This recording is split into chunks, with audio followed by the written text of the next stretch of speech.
This week, we continue through our history of E3, starting off with the 10th Expo in 2005.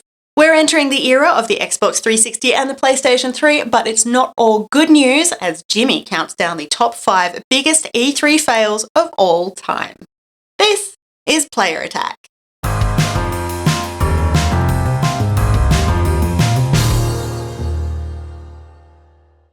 But first, the latest gaming news, and we're kicking things off with a bit of Star Wars for you. Firstly, the rumours are true. Knights of the Old Republic is officially available right now on iPad.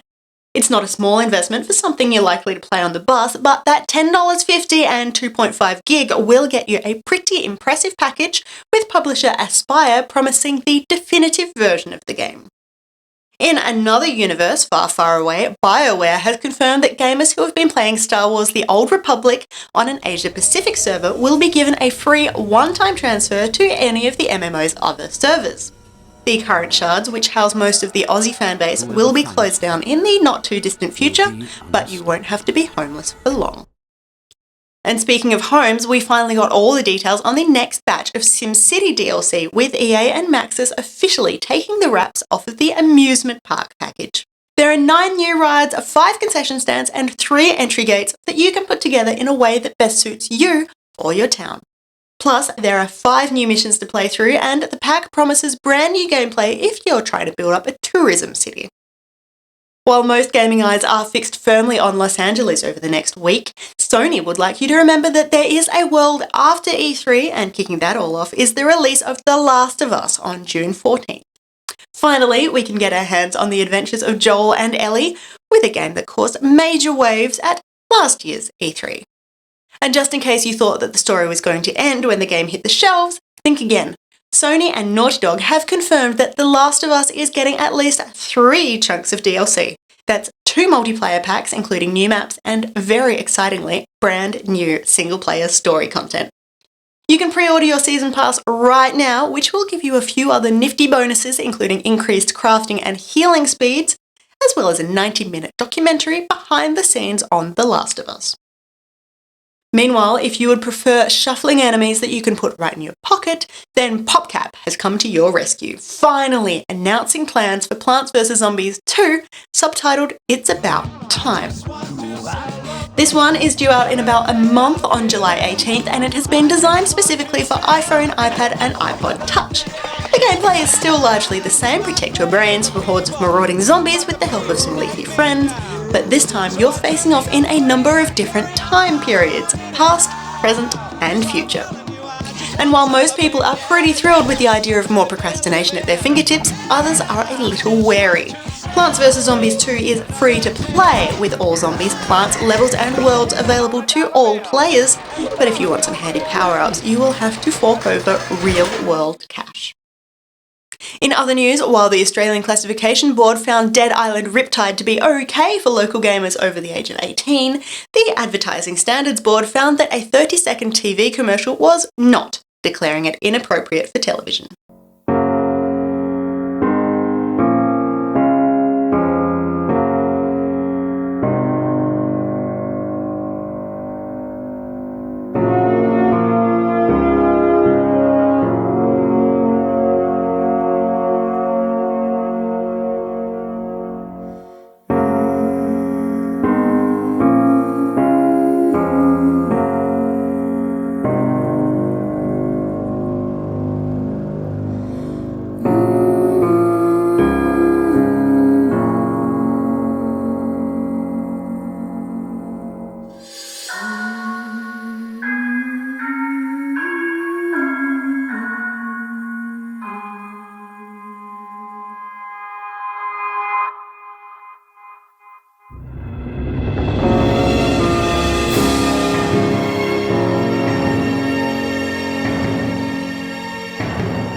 The board found that the issue of suicide was not justifiable even within the context of an adults-only video game, and has forced distributor AIE to replace the advertising. And in completely different news, EA released competitive shooter Fuse last week, and it has been getting solid, if not fantastic, reviews. That said, it is Insomniac's first real multi-platform game, and studio boss Ted Price couldn't be more proud of his new baby. He's already started talking about how the development team is taking the core concepts behind Fuse and prototyping new stuff. The team is working with the bizarre alien substance in new and different ways, but he was quick to reassure fans that no, he doesn't mean DLC. He's talking about new Fuse experiences altogether, so he is hoping the game sells enough for us to see what he's talking about. One game that's pretty likely to sell pretty darn well is, of course, DayZ, which is getting a standalone release later this year. Game creator Dean Hall has returned from climbing Mount Everest and jumped straight back into development, working out specifically how to sell the game. Simply put, the developers are taking a similar approach to the one used by Minecraft back in the day. Pay a bargain basement price and get in on the game's alpha test. After a while, the game will move into beta and the price will go up. Then, once all the bugs are ironed out, it will be released to the public at a higher price again. There's no real date for this one just yet, but the Dean says the team will be looking at the server-client architecture sometime in June. Another game that's looking like selling like hotcakes is Rayman Legends, which Ubisoft has just revealed will be coming to PlayStation Vita in August.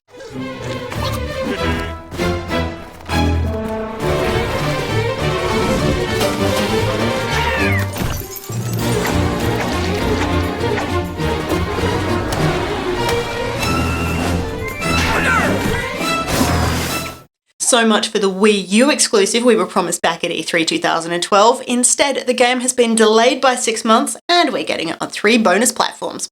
You win some, you lose some. For more details and to keep up to date with the latest gaming news, head to playerattack.com. But for now, stick around, we've got plenty more still to come. Time for the second part of our special Player Attack look back at the history of E3. With the 19th Electronic Entertainment Expo kicking off in LA from June 11 to 13 and some big reveals in store, it makes sense to look back at the event's history and the big announcements that we've seen since 2005, which set the stage for 2013. Last week, we covered the show's inception, stepping out from the shadow of the Consumer Electronics Show in 1995. We saw some big announcements of titles and hardware that changed the way we play games, for better or worse, and watched major gaming trends come and go. After 10 years of E3, the industry was waiting for a shake-up.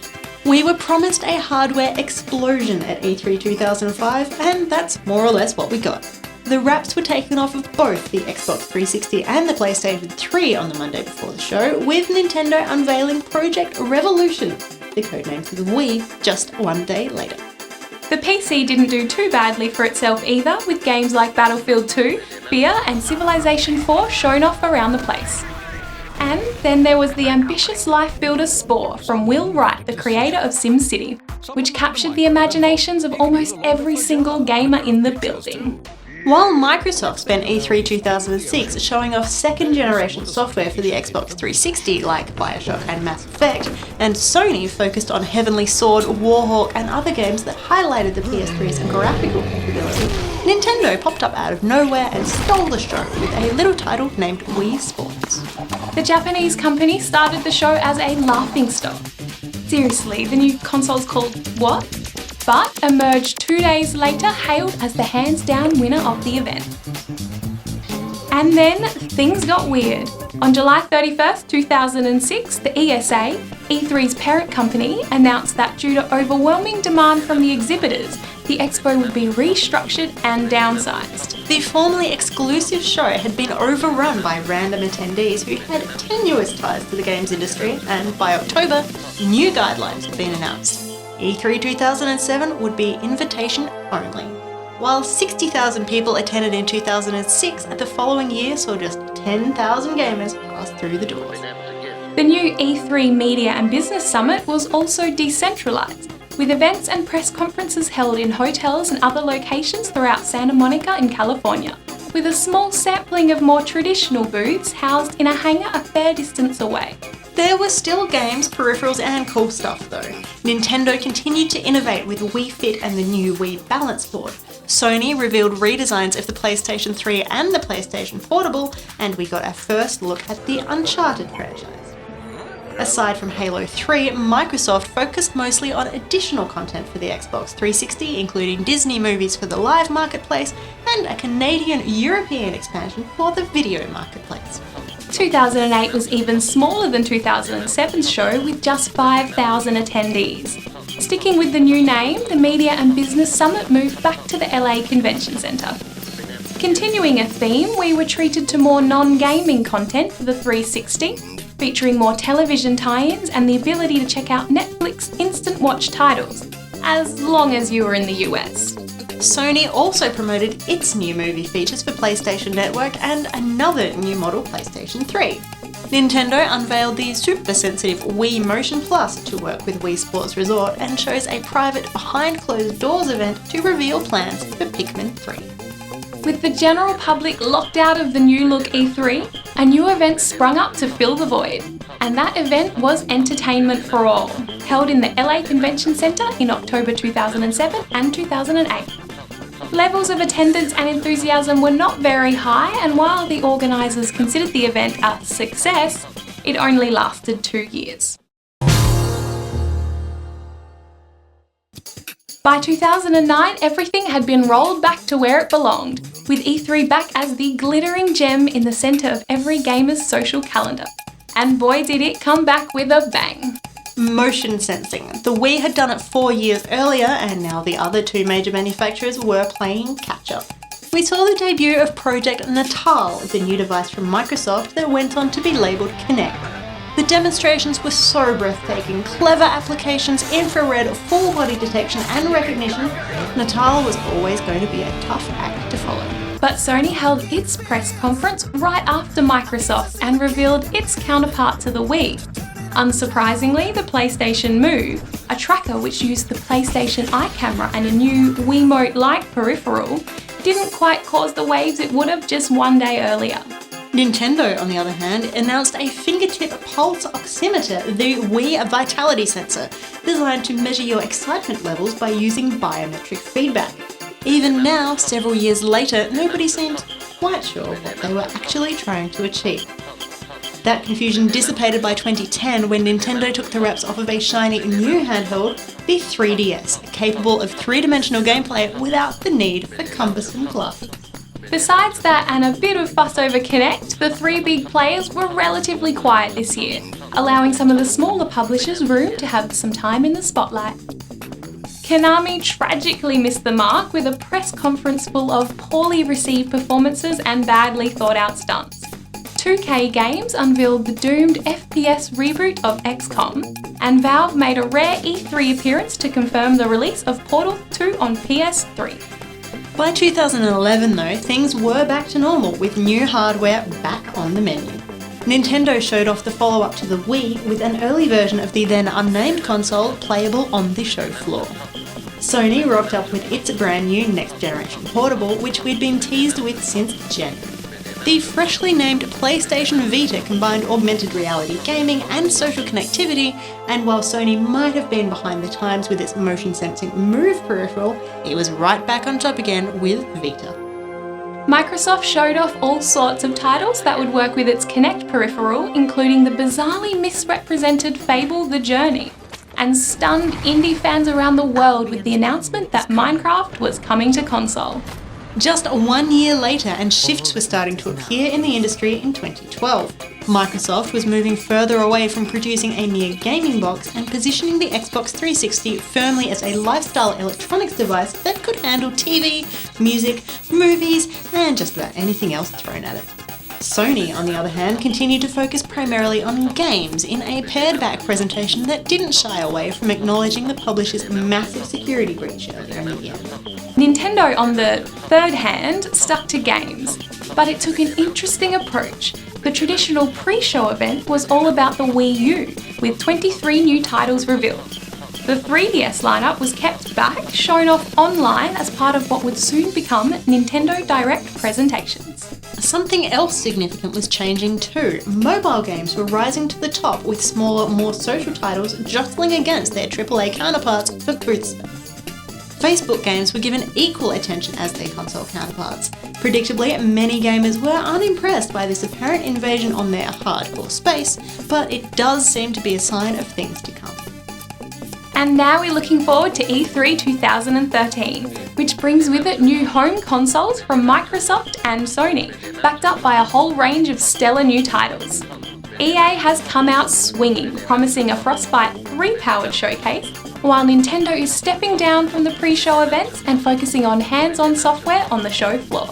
It'll be our first chance to get a proper look at games like Diablo 3 on console, Saints Row 4, Call of Duty Ghosts, Assassin's Creed 4, Black Flag, Forza 5, the new Wolfenstein, the new Thief, and Disney Infinity. There's even a brand new Pac-Man to check out. Despite rumours late last year, the 19th Electronic Entertainment Expo will be held in the LA Convention Centre, despite a few significant renovations going on at the venue. Held across June 11 to 13, the show is promising some big surprises and eagerly anticipated reveals, and you can watch all the details right here on Player Attack. Next request, you watch Player Attack. Continue to watch it or you will be exterminated! Exterminated! Exterminated! Exterminated! If you've ever wanted to show off your mad gaming skills but had no way of getting the footage off of your console, have we got a treat for you. The Roxio Game Capture HD Pro console has just been launched in Australia, and it makes recording, streaming and sharing almost as easy as playing the game itself. The handy device will record straight to your PC using HDMI or component output, and you can capture gaming footage in HD, stream it directly to your Twitch TV account, or upload it to YouTube, Facebook or Rooster Teeth. The Roxio Game Capture HD Pro console retails for $179.95, but we have one to give away to a lucky Player Attack viewer. Thanks to the team at Mindscape Asia Pacific, we also have a stack of great games to go with it, including Pro Evo Soccer and Metal Gear, because what good's a game recording device if you don't have anything to record? All you have to do to win this amazing pack is head to playerattack.com, follow the links to the Roxio competition, fill out your name and contact details, and enter the secret word which is on your screen right now. The competition is open to anyone in Australia and runs all the way up until July 15th, with the winner announced on Player Attack Friday, July 19th. For the full terms and conditions, see our website.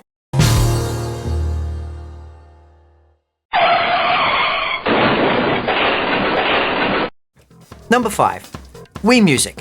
Nintendo are a smart company, very in touch with their fanbase, and they know how to deliver on that, which is what makes this entry so bizarre. Rather than showing off a brand new Mario or Zelda at E3 2008, Nintendo hired DJ Ravi to show off the brand new toy and the number 5 on our list, Wii Music. It was hilarious. The combination of how seriously Ravi took the presentation and the fact that the drums sounded positively pants was just too much for most people to take. The reaction was instrumental in Nintendo holding smaller events and aiming at a different audience. Number 4. Lifting your foot on the Kinect. Motion control had made a lot of money for Nintendo. Project Natal, later known as Xbox Kinect, was Microsoft's attempt to get some of that sweet, sweet cash. It was finally revealed at 2009 E3 where it was ready to go. The demonstration was impressive. That is, at first it was impressive. The on-screen avatar was moving in the same way the presenter was, and then creative studio director Kudo Sonoda decided to show off. You ever wonder what the bottom of an avatar shoe looks like? Well, bam! There it is. Number 4 is the glitched up avatar that results from Microsoft not putting their best foot forward. Number 3. Giant Crab. Genki 2 is an action game which is based on Japanese history. You all know about this one, it hit the internet almost instantly. The 2006 Sony display touted amongst a very high price point and the reveal of Ridge Racer. Number 3 on our list, the Giant Enemy Crab. What makes this so special isn't just the dry delivery of the guy playing, who clearly couldn't care less about what he's doing. It wasn't even the cheesy lines, it wasn't even the fact that earlier the presentation had maintained that the game was historically accurate. It was such a sweet combination of these things that attacked all of our weak points for massive damage. Number 2, the N-Gage. Today mobile games make a lot of money. Everybody has the hardware and the games are from a wide range of third-party developers and enjoy a traditionally low price point. Nokia managed to do the opposite of all of that with its first venture into the handheld market, and number 2 on our list, the N-Gage. We're not even talking about the design flaw, although the handset did require removing a battery to change games, and it wasn't great to talk into. At E3 2003, they decided to speak to the hip kids. They would hire a hip-hop dancer to dance around and show how cool their new game phone was. And to add insult to injury, the price, 3 times as much as the GBA, was written on the stomach of a hot curl. Classy. Number 1. Jamie Kennedy. Jamie Kennedy is the guy from Scream. He also apparently hates gamers. We're at E3, and I just want to say this place is the only place that makes the guys at Comic-Con look like Ocean's 13. Take a minute. Come on, that was... Oh, God. He is perfect for our number 1 spot. Activision's 2007 pre-show presentation included announcements for seriously anticipated titles, like Guitar Hero 3, Enemy Territory Quake Wars, and the first look at Call of Duty Modern Warfare. Unfortunately, it also contained adolescent jokes at Neversoft's expense. From Neversoft, which, wasn't that the first name for Viagra? I don't... Thank you. It's getting around now. Yes! Digs at Tony Hawk's nailing tricks. Okay. If you're grabbing the way you grab your trick. Yeah. No, but for real, you know, You like grab your trick, and then I grabbed the trick. Yeah. and then they can grab their trick. And we hope one day, Jimmy, you get to grab a trick. Hey, I grab tricks every Friday. And the host's inability to find an auto cue that was directly in front of him the whole time. The insulting jokes, the innuendo, Kennedy basically ruined Activision's presentation at the already struggling new format E3 Media and Business Summit. Did we mention he was roaring drunk? Recently, when faced with his performance, Kennedy displayed exactly the same attitude that got him in the first place. Wow, you dorks just can't let anything go. This is Roy Campbell, and you're watching Player Attack. At your mission, do it. And that's about it for this edition of Player Attack. E3 2013 kicks off on June 11th in Los Angeles, and the Player Attack team will be there to grab all the action on the show floor. Point your browser towards playerattack.com from 2:30 a.m. Sydney time, Tuesday, June 11, to catch the Microsoft, EA, Ubisoft, and Sony press conferences live, and stay tuned throughout the rest of the week for all the big reveals. As well as all the major press conferences, we will be running around gathering all sorts of great content for you guys. Unfortunately, that means there won't be any new episodes of Player Attack for 2 weeks. Don't go away though, Player Attack will be back, bigger and better than ever on Friday, June 28th. Same bat time, same bat channel. We've got a few nifty things in store for you, including some pretty impressive interviews and previews direct from E3. If you can't live without us for that long, you can still catch us on playerattack.com. We still update Facebook, YouTube, and Twitter, and if you've got something you want to say, send us an email, mailbox@playerattack.com. Till next time, I'm Jessica Citizen, and this is Player Attack.